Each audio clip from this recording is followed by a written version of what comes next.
दोस्तों, कुछ शहर अपनी रौनक, अपनी इमारतों और अपनी संस्कृति के लिए जाने जाते हैं, लेकिन कुछ जगहें ऐसी होती हैं जो अपने अंधेरे और दफनाए हुए राजों के लिए कुख्यात हो जाती हैं। आज की कहानी है ऐसे ही एक छोटे से शहर के बाहरी इलाके की, जहां का हर निवासी रात ढलते ही अपने दरवाजे और खिड़कियां बंद कर लेता था। इस जगह का नाम था वीरान बस्ती, और यहाँ का खौफ सिर्फ कहानियों में नहीं था, बल्कि हवा में घुला हुआ था। ये कहानी है अर्जुन की। अर्जुन एक खोजी पत्रकार था जो शहरों के गुमनाम और अनसुलझे रहस्यों को उजागर करने का जुनून रखता था। वीरान बस्ती के बारे में उसने एक पुरानी खबर पढ़ी थी। 20 साल पहले वहाँ एक ही रात में 5 लोगों की निर्मम हत्या हो गई थी, और पुलिस आज तक ना तो कातिल को पकड़ पाई और ना ही हत्याओं के पीछे की असली वजह जान पाई। फाइल को सालों पहले बंद कर दिया गया था, ये कहकर कि यह कोई सामूहिक आत्महत्या का मामला था। लेकिन अर्जुन जानता था 5 लोग एक साथ आत्महत्या नहीं कर सकते। इसके पीछे कोई गहरी दफनाई हुई सच्चाई थी। अर्जुन ने फैसला किया कि वो इस बस्ती में जाएगा और उस दफनाई हुई सच्चाई को खोद कर निकालेगा। वो जानता था कि यह खतरनाक हो सकता है, लेकिन पत्रकारिता का उसका जुनून उसके डर पर हावी था। अर्जुन सर्द अमावस की एक रात को वीरान बस्ती पहुंचा। बस्ती के मकान पुराने, टूटे फूटे थे और गलियों में सन्नाटा था। उसने रात बिताने के लिए एक सुनसान टूटी फूटी हवेली का एक छोटा सा हिस्सा किराए पर लिया। हवेली के मालिक एक बुजुर्ग, चुपचाप रहने वाले व्यक्ति थे, जिन्होंने अर्जुन को किराए पर कमरा देते समय एक अजीब चेतावनी दी।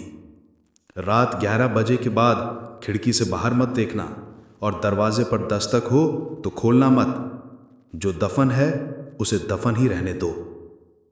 अर्जुन ने उस चेतावनी को अंधविश्वास मानकर टाल दिया। उसने अपने कैमरे, रिकॉर्डर और नोट्स तैयार किए और रात को काम शुरू कर दिया। रात के ठीक 12 बजे थे जब अर्जुन ने पहली अजीब चीज महसूस की। हवा में अचानक एक अजीब सी लोहे और खून की गंध फैल गई। गंध इतनी तेज थी कि अर्जुन को उल्टी महसूस होने लगी।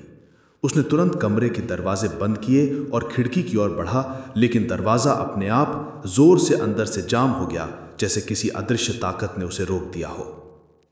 अर्जुन घबरा गया, लेकिन खुद को संभाला। उसने अपनी डायरी खोली और उस पुराने केस फाइल के बारे में लिखना शुरू किया।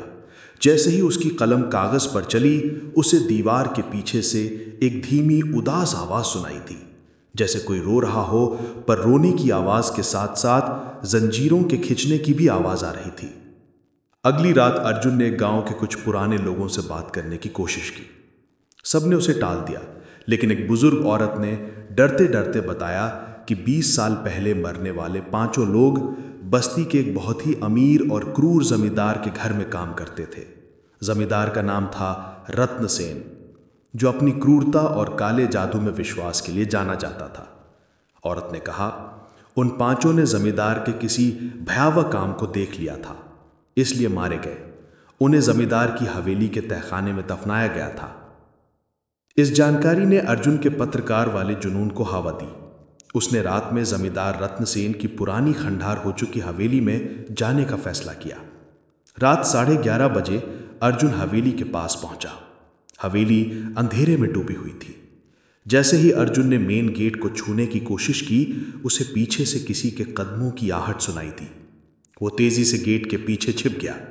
उसने देखा कि एक बुजुर्ग अजीब आदमी हवेली के चारों ओर घूम रहा है और बीच बीच में वो जमीन की ओर देखकर बुदबुदा रहा है कि तुम बाहर नहीं आ सकते, यहीं दफन रहो।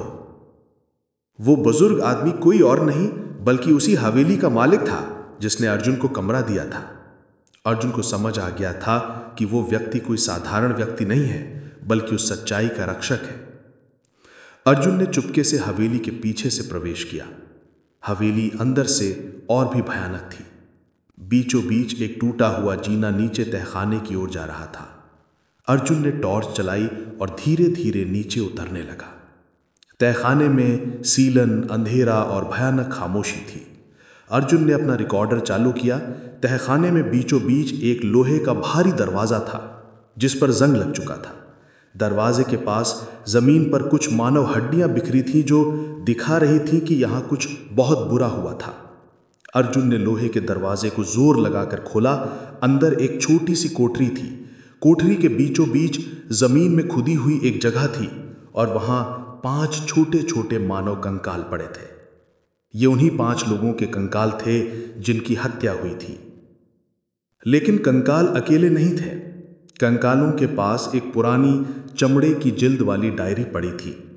वो डायरी जमींदार रत्नसेन की थी। डायरी खुलते ही अर्जुन की आंखों के सामने उस रात की भयानक सच्चाई आ गई। रत्नसेन काला जादू करता था। वो अपनी जादुई शक्तियों को बढ़ाने के लिए मानव बलि देता था। उन 5 नौकरों ने जमींदार को किसी बच्चे की बलि देते हुए देख लिया था। डर के मारे रत्नसेन ने उन 5 को पकड़कर तहखाने में जिंदा दफना दिया था। लेकिन रत्नसेन यही नहीं रुका।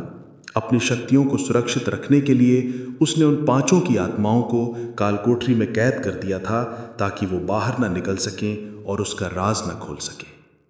बूढ़ा हवेली का मालिक असल में रत्नसेन का वफादार सेवक था जिसे उन आत्माओं को कैद रखने का जिम्मा सौंपा गया था। तभी तहखाने में हवा तेजी से घूमने लगी। अंधेरे कोनों से 5 आकृतियां धीरे धीरे अर्जुन की ओर बढ़ने लगी। ये उन 5 नौकरों की भटकी हुई आत्माएं थीं। उनकी आंखें उदास और हताश थीं। अर्जुन ने घबराकर डायरी को पकड़ लिया। उसे एहसास हुआ कि ये आत्माएं उसे डराने नहीं आई हैं, बल्कि उनसे मुक्ति मांगने आई हैं। अर्जुन ने हिम्मत जुटाई और जोर से चिल्लाया कि मैं तुम्हारे राज को दफन नहीं होने दूंगा। रत्नसेन ने तुम्हें जिंदा दफनाया था और तुम्हारी आत्माओं को कैद किया था। आज यह सच्चाई पूरी दुनिया को पता चलेगी। तुम आजाद हो।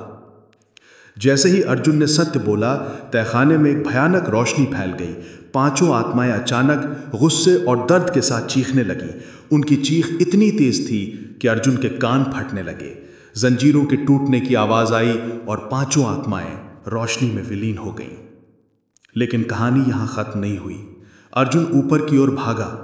जैसे ही वो हवेली के दरवाजे पर पहुंचा, वहां बुजुर्ग सेवक खड़ा था। उसके हाथ में एक कुदाल थी और उसकी आंखें अब पूरी तरह से खून से लाल हो गई थी।